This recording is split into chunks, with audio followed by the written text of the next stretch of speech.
But I think since we are using models from countries in which that could happen, and she was a prolific journalist who did it on many occasions, I think this is something that we should worry about and be concerned about. And one of the countries that we modeled it on, they say, is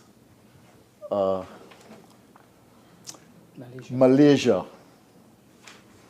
Malaysia is a country, you know, Anwar Ibrahim used to be Minister of Finance. He came here in Trinidad. I was minister at the time in the NAR government. And he came here and he had very high hopes for aspirations of his country and so on. He fell out with the Prime Minister Mahathir. He became leader of the opposition. They jailed him. God knows what they did with him in jail. And then he eventually came out, and because of problems in the society, including corruption by the government, which won the elections and eliminated all of them from government, the former Prime Minister and him got together. He is now back in government again. But that is a country in which one of the charges that he was making was the issue of corruption. And he ended up in jail for being an accuser of government corruption. So I'm saying that when we make the legislation and we draw the models, we must also understand the history and the context, Madam Speaker. Because not everything that glitters is gold.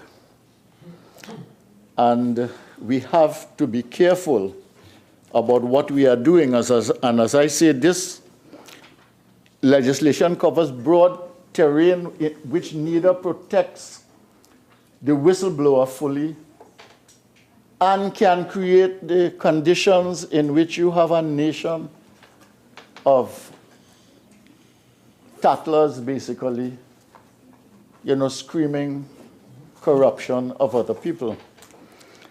And Lord knows, depending on the direction of any particular government at the time and the ethos of that time, how that can emerge in your society. And there's one final thing that I want to say, and this is important, which is that the member for St. Augustine raised the issue of the problem of witness protection. I don't want to belabor the point, but it's a reality. People have been executed for being a witness before they go to trial, before they go to testify in a trial. So that is an issue of concern. And this thing does not guarantee any such protection. You know that. This guarantees really protection from litigation, protection from being fired, protection from, you know, demotion, you know, things like that. But there's a more sinister element depending on the level of corruption. And we talk every day, all the legislation that has been brought here, what it is: terrorism, crime, money laundering, drugs. The Prime Minister this morning raised the issue of gambling, big money, he said, and big malfeasance, which is recorded nowhere in the public documents for 2016, 17, or 18, he read from the documents. All of these things. Imagine you are a whistleblower in this situation in which so much money is involved. Who in the government or in this nation, Madam Speaker, is going to protect you from physical harm in this country? I mean, we have to give some thought to this thing. Legislation is not a joke to just come here and say, listen, opposition, join hands with us and pass. This is a serious, serious matter. You have to put institutions in place, structures in place. You have to have systems in place. You have to get your institutions all right.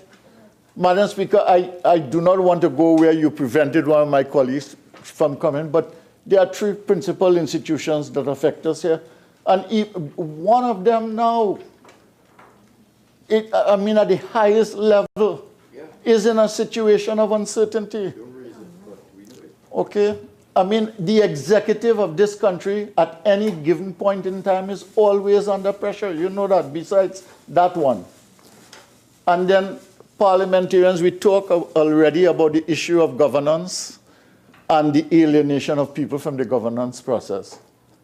And we know that many of the institutions do not work. Look at the testimony of one of the prosecutors before a joint select committee the other day, talking about how she, as a prosecutor out of the DPP's office, what she has to face every day.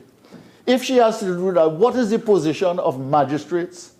What is the position of judges? What is the position of other officers executing the law-making and the law execution process? It is a problematic issue, Madam Speaker. And my own feeling is that this bill is really quite deficient to the time, the context, the stage at which we are in the society, and does not take into account the really problematic area of the intertwining of money laundering, gambling, crime, the drugs, all of these things. And I think that this takes a view of a society that you can timidly rein in and get to change its behavior when the attendant conditions all around us tell us that, look, we are dealing with a fierce reality that needs something much more substantial than this in order to stand the test of time. So I thank you very much for the opportunity to contribute.